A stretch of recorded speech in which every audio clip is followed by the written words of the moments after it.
Maayong adlaw ning tanan for today's video char. So kaning video ha madol bari magtirada ta og bagtak sa manok. Di ba kay maglami-lami ron atong sudan pero bagtak pud lagi sa manok. Siyempre mga dol ang una ta dutong dimbang buhaton ato na lang pamutlan deg kuko atong ayuhan og hugas ba. Kay ko ara ba ni siya kanang bagtak ra ba jud ni sa manok. Dayon walay daghang pangutana diha nag-slice na lang pud ay ko diha og sibuyas. Pero wala jud ko diha mga dol nalimot magkuog dala og kaning ahos ba mas nindot tutong na ahos. Dayon ato na isagol og loya. Dayon ato na silang butangan og paminta. Amo na makabalo diha og butangan niyo og ahos basta ako nalimot ko diha.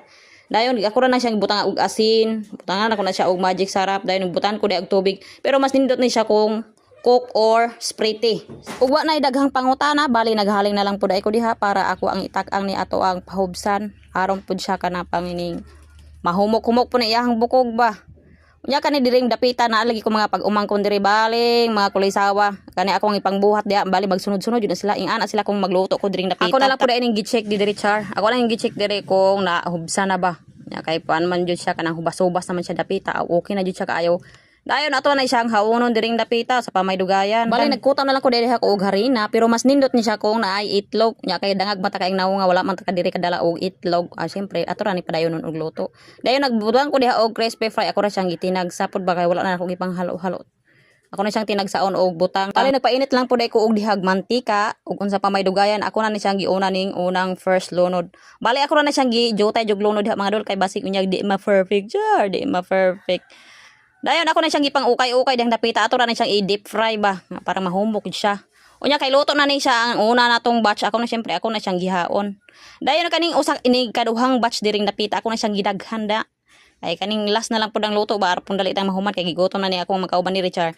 Dayon dihang dapita nag-ukay-ukay pud ni siya kuan diri kanang pobreng vlogger ba. Hay nimo dia pobreng vlogger. I-follow niyo siya. Kay ako na siyang bayaw pud ba. Dayon diyang napita kay humanam na siya og luto ni ang ako ang kuan diri lang last nga salang ako na siyang gipanghaon. Dayon nagkuan lang pud ko diha og mga pipino, kamatis, sibuyas, dayong suka. Awa na perfect na nato ang kaon diring dapita. Syempre ato ang tilawan. Alami kayo hasta bukog makaon. Utot kay crunchy kayo ba. Wala goy usik. Unya sadya bi kay dihang dapita kay ako pag-umangko nagpa-music nya kung hiloma o paminawan ninyo. O diba, inga na may kabanha inigbag vlog ko munang ako adyong i-voice over. Hi! Ay, magkaulang kayo. Ba't naman sa kwan? Amerika. Amat naman sa Amerika na yung mga naw. Sa Amerika ba? Bali na nga na lang po dahil may diha kauban sa akong mga igsoon, kauban ako mga pag-umangkon, dayon kani ako ang bayab diri nga nag-ino sa Rachar. Dayon kauban ni ako ang mother, gina ko mother kaon diri. Insa ID ko ni siya makaon kay busog siya. Syempre kami